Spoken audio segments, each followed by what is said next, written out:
Hello viewers, welcome to BRK devotional. నేను మీ Fatima. So ఈరోజు మనతో పాటు ఉన్నారు ప్రముఖ ఆధ్యాత్మికవేత్త ప్రొఫెసర్ డాక్టర్ ముల్లపూడి సత్యనారాయణ గారు మనతో పాటు ఉన్నారు. గురువు గారిని అడిగి మరిన్ని వివరాలు తెలుసుకుందాం. నమస్తే గురువు గారు. నమస్కారం మా ఫాతిమా. గురువు గారు, గురుగ్రహం మార్పు వల్ల చిట్టి చివరి రాశి మీన రాశి వారికి ఏ విధంగా ఉండబోతుంది? మీనరాశి వారికి ఏలినట్ శనిలో ఉందమ్మా. ఈ గురుగ్రహ మార్పు ఆ ఏలినట్ శని దోషాన్ని తగ్గిస్తుంది, ప్రభావాన్ని. ముఖ్యంగా ఈ మీనరాశి వారికి ఉద్యోగ భద్రత అనేటటువంటిది ఉంది, నో ప్రాబ్లం. అప్పుడు అంతా కూడా చక్కగా ఖాళీగా ఉన్నటువంటి వాళ్ళు కొత్త ఉద్యోగాలు పట్టుకున్నారు. అండ్ కంపెనీస్లో జాబ్ చేస్తున్నటువంటి వాళ్ళు, మేము వస్తాం రా నాయన కంపెనీస్కి వస్తామంటే, నో వర్క్ ఫ్రమ్ హోమ్ అని ఇంకా ఎక్కువ సౌకర్యాలు కంపెనీలు ఇస్తున్నాయి, ఎంఎన్సీస్ కూడా.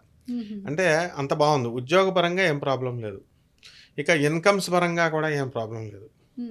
సాధారణంగా మీనరాశి వాళ్ళు కొంచెం జల్సా పరుషులు కాబట్టి ఖర్చులు ఎక్కువ చేస్తారు. అండ్ పూర్వకాలంలో సినిమాల జోల్లో ఎలాగా రాజవైభవం అంటారు చూడు, లాటరీలు ఆడడం, కార్ రేసులు ఆడడం, గుర్ర పందాలు, ఇలాగనమాట. అన్ని రాజలాంఛనాలలాగా చేస్తూ ఉంటారు. దానివల్ల లాస్లు వస్తాయి కదా, మరి షేర్స్ గేర్స్ ఆడుతుంటే ఒకసారి లాభం వచ్చినా ఒకసారి నష్టపోతాం కదా. సో విధంగా ఈ యొక్క మీనరాశి వారికి ఏలినట్ శని వల్ల వృత్తి వ్యాపార ఉద్యోగ విషయాల్లో ఎదుగుదల బాగానే ఉంటుంది. ఖర్చు విపరీతంగా ఖర్చు ఉంటుంది. అర్ధాష్టమ గురుగ్రహ ప్రభావం వలన వీళ్ళకి ఏమవుతుందంటే కాస్త పనులు అనేటటువంటి 1కి 2 సార్లు ప్రయత్నించాల్సిన పరిస్థితి వస్తుంది.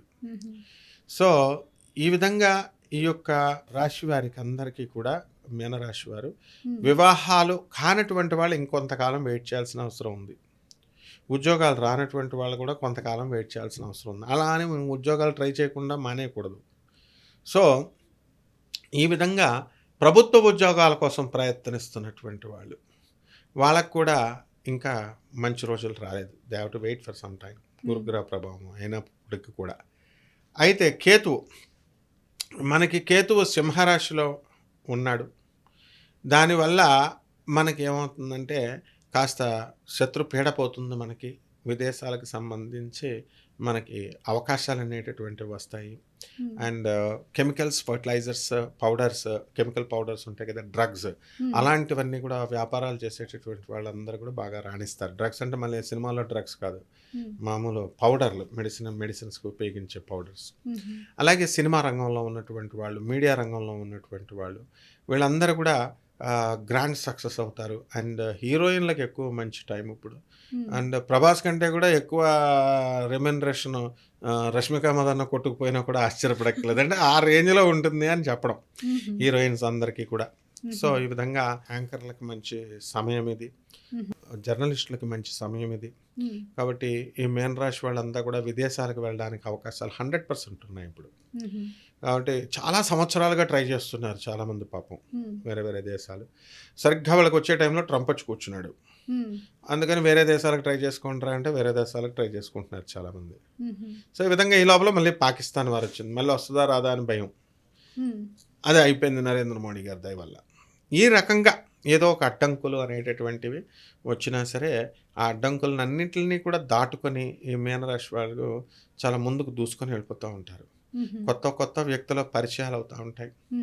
కొత్త ప్రాజెక్ట్స్ అనేటటువంటి వీళ్ళు టేకప్ చేస్తూ ఉంటారు.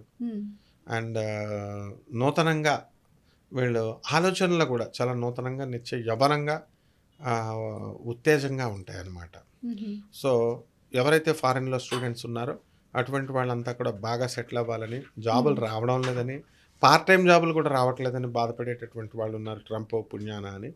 అటువంటి వాళ్ళకి ఉద్యోగాలు రావడానికి అవకాశాలు ఉన్నాయి. అయితే పర్మనెంట్ సెటిల్మెంట్ అనేటటువంటిది ఇవ్వదు, స్టూడెంట్స్ ఏజ్ కాబట్టి. సో ఇంకా కొంత సమయం అవసరం ఉందన్నమాట. అండ్ సినీ, సంగీత, సాహిత్య రంగాలలో ఉన్న వాళ్ళకి వాళ్ళు కోరుకున్నంత రాణింపు అనేటటువంటిది ఈ గురుగ్రహం ఇవ్వదు. అండ్ శుక్రగ్రహ అనుగ్రహం వల్ల వీళ్ళకి సన్మానాలు, సత్కారాలు ఆంధ్రోర్యంలో వస్తాయి తప్ప రియల్గా కెరీర్ బిల్డప్ అనేటటువంటిది ఇంకా 1 సంవత్సరం పడుతుంది ఈ యొక్క మీనరాశి వారికి. మరి విద్యార్థులకు కోట సమస్యలు ఉన్న వాళ్ళకి, గర్భిణులకి ఎలా ఉండబోతుంది గురుగారు? కోర్టు సమస్యల్లో ఉన్నటువంటి వాళ్ళకి ఇంకా అలాగే ఉంటాయి. అనుకూలంగా ఏమి రావు వీళ్ళకి. కాకపోతే హ్మ్. మనకు కేతు ఒక్కడు బాగున్నాడు కాబట్టి కొంతవరకు సేవ్ అవుతారు వీళ్ళు. ట్రయల్స్‌కి హుహు. వచ్చినప్పుడు డ్రాగ్ ఆన్ అవుతా ఉంటాయి ఎవరైతే ఈ కోర్టు కేసుల్లో ఉన్నారో. హ్మ్. ఇకపోతే విద్యార్థుల దగ్గరికొచ్చేసరికి వీళ్ళకి కొంచెం చదువు డల్‌గానే ఉంటుంది. హ్మ్. వీళ్ళకి అదర్ యావిగేషన్స్ ఎక్కువైపోయి ఎక్స్‌ట్రా కరిక్యులర్ యాక్టివిటీస్ పేరుతో లవ్ అఫైర్స్, తిరగడాలు హుహు. ఇలాంటివన్నీ కూడా ఎక్కువ జరుగుతున్నాయన్నమాట. హుహు. సో, ఇలాంటివన్నీ కట్ చేసుకొని కాన్సంట్రేషన్ అనేటటువంటిది వీళ్ళు దేనిపైన చదువు మీద పెట్టుకుంటే గ్రాండ్ సక్సెస్ అవుతారమ్మా. హుహు. మరి ఈ రాశి వాళ్ళు గ్రహస్థితి బావుండాలంటే ఎలాంటి పరిహారాలు తీసుకుంటే మంచిదంటారు గురుగారు? ఏలినాటి శని జరుగుతుంది కాబట్టి శని జపం చేసుకోవాలా, శని స్తోత్రాలు చదువుకోవాలా, శనికి కిలోంపావు నల్ల నువ్వుల్ని, నల్లని వస్త్రాన్ని ఇచ్చి పేద బ్రాహ్మణులకి శనివారం నాడు ఉదయం 8 గంటలకి దానం చేసుకోవాలా. హ్మ్. అలాగే దశమహావిద్యల్లో ఒకటైనటువంటి మహాకాళి అమ్మవారి యొక్క హోమాన్ని వీళ్ళల్లో జరిపించుకోవాలా. హ్మ్. అలాగే రావి చెట్టుకు బాగా నీళ్లు పోయాలా, బకెట్ నీళ్లు పోసేసి చక్కగా 108 ప్రదక్షిణాలు ఓం శనైశ్చరాయ నమః అంటూ హ్మ్. వీళ్ళు ధరించాలా. ఎప్పుడు చూసినా బ్లూ డ్రెస్ వేసుకోవాలా. లేకపోతే కనుక బ్లూ జేబురుమాలన్నా పెట్టుకోవాలి. శనివారం నాడు compulsory they have to wear either blue dress or black dress. హుహు. So, then it will definitely pacify the and nullify the Saturn effects అనమాట. హుహు. అంతేగాని మామూలుగా మిడిమిడి జ్ఞానం ఉన్నటువంటి వాళ్ళు శనివారం నాడు వేయొద్దు, నలుపు వేయొద్దు అని చెప్తారు చాలామంది. హ్మ్. సో, అది తప్పది. అలాగే తోటకూర దానం అనేటటువంటిది మనం చేస్తాం. హ్మ్. పేద బ్రాహ్మణులకి కాబట్టి ఇవ్వాలి. బట్ యూ హ్మ్. హ్యావ్ టు టేక్ తోటకూర కూడా నువ్వు శనివారం నాడు ఐరన్ డెఫిషియన్సీ అనేటటువంటిది ఏలినాటి శనిలో ఉంటుంది. సో, హుహు. తోటకూర ఈ ఐరన్ ఎలిమెంట్స్ తీసుకోవడం వల్ల డెఫిషియన్సీ అనేటటువంటిది బ్యాలెన్స్ అవుతుంది. సో, హుహు. ఈ విధంగా చేసుకుంటే సరిపోతుంది.